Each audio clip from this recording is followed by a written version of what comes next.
இவ்வளவு கறி எடுத்துட்டு ராத்திரில எங்கடா போறீங்கன்னு பாக்குறீங்களா? எங்கேயும் போகல. இன்னைக்கு எல்லாரும் சேர்ந்து கூட்டாஞ்சோறு செய்ய போறோம். நைட் ஒரு 11 மணி இருக்கும். சமையலே இப்பதான் ஸ்டார்ட் பண்ண போறோம். ஒரு பக்கம் பாத்தீங்கன்னா தேவையான மளிகை ஜாமெல்லாம் வாங்கிட்டு வந்தாச்சு. நந்தி கோல்டு பையரிசி 5 கிலோ வாங்கிட்டு வந்தாச்சு. இன்னொரு பக்கம் பாத்தீங்கன்னா வாங்கிட்டு வந்த கறி எல்லாம் அலசி வச்சிருந்தோம் ஆல்ரெடி. அதுல சும்மா மஞ்சள் தூள் போட்டு இன்னொரு அலசிக்கிட்டு இருந்தோம். நம்ம சமைக்கிற லொகேஷன் தான் ஹைலைட். எங்க ஊர் ஏரி கரைக்கு மேலதான் சமைக்க போறோம். ஒரு பக்கம் பாத்தீங்கன்னா பசங்க எல்லாம் ஹெல்ப் பண்ண ஆரம்பிச்சிட்டாங்க. கிட்டத்தட்ட 10ல இருந்து 12 பேர் போயிருந்தோம். ஒரு கேங்கா பிரிச்சு விட்டு அவங்களுக்கு வேலை கொடுத்தாச்சு. ஏரி கரை ஓரமா கல்லு கடந்தது. அதை எடுத்து வந்து அடுப்பு மாதிரி செட்டப் பண்ணியாச்சு. அடுப்புக்கு விறகு பொறுக்கிறதுக்கு ஒரு கேங் போயிட்டு வந்துச்சு. பாத்தீங்கன்னா விறகுல ரொம்ப ஈரமா இருந்துச்சு. எப்படியோ ரொம்ப நேரம் கஷ்டப்பட்டு ஒரு அடுப்பை பத்த வச்சாச்சு. ஆனா நமக்கு இன்னொரு அடுப்பும் தேவைப்படுது. ஒரு அடுப்புல பாத்தீங்கன்னா உல கொதிக்க வைக்கலாம். இன்னொரு அடுப்புல பாத்தீங்கன்னா கறி குழம்பு வைக்கலாம் தான் பிளான் பண்ணிருக்கோம். இன்னொரு பக்கம் பாத்தீங்கன்னா நம்ம பசங்க தீவிரமா காய்கறி எல்லாம் வெட்ட ஆரம்பிச்சிட்டாங்க. அளவுலாம் பெருசா தெரியாது. இஷ்டத்துக்கு காய்கறி வெட்ட ஆரம்பிச்சிட்டாங்க.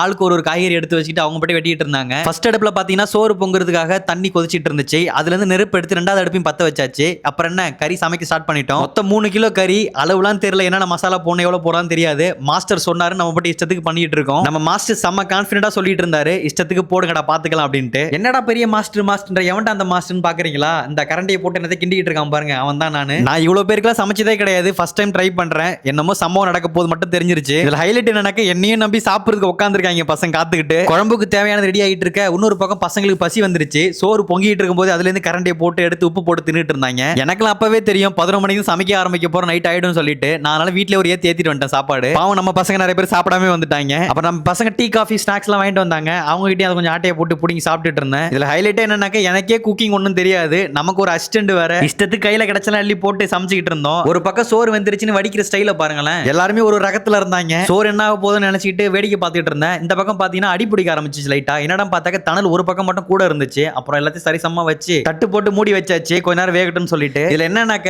ஆளுக்கு ஒரு மசாலா எடுத்து இஷ்டத்துக்கு கொட்ட ஆரம்பிச்சிட்டாங்க. கையில என்னென்ன மசாலா கிடைக்குது எல்லாத்தையும் கொட்ட ஆரம்பிச்சாச்சு. நானும் மசாலா போதும் போதும்னு சொன்னேன். கேட்கவே இல்லை. நம்ம அண்ணன் ஒருத்தர் பாத்தீங்கன்னா இருக்கிற எல்லா மசாலையும் கொட்டிட்டாரு. ஆக்சுவலா சமைக்க ஆரம்பிச்சதுல இருந்தே பிரச்சனை தான். எண்ணெய் ரொம்ப கம்மியா இருந்துச்சு. தனி மிளகாத்தூள் இல்ல குழம்பு மிளகாத்தூள் தான் இருந்துச்சு. அதுவும் ஃபுல் பாக்கெட் கொட்டி காரம் பத்தல. ஒரு பக்கம் பாத்தீங்கன்னா தண்ணி குடம் காலி ஆயிருச்சு. இப்போ என்ன பண்றேன்னு தெரியல. அப்படியே விட்டா தீஞ்சு போயிடும் எல்லாமே. சரி தணலை குறைச்சிட்டு பசங்களை ஊருக்குள்ள ஓடி போயிட்டு குடத்துல தண்ணி மொண்டு வாடா சொல்லியாச்சு. அப்புறம் ஓடி போய் மொண்டு வந்தாங்க. அந்த தண்ணியை ஊத்தி செத்து போன கோழிக்கறி குழம்பு பாத்தீங்கன்னா காப்பாத்தியாச்சு எப்படியோ. ஆனா நம்ம பசங்க சாப்பாடை விட்டு வைக்கலையே. சாப்பாடை கொலை பண்ணிட்டாங்க. அதாவது குழைச்சு விட்டாங்க. இதுக்கப்புறம் தான் பயங்கரமான சம்பவம்லாம் இருக்கு. நெக்ஸ்ட் எபிசோட டீடைலா சொல்றேன். சப்ஸ்கிரைப் பண்ணி வச்சுக்கோங்க. தேங்க்ஸ் ஃபார் வாட்சிங். பை.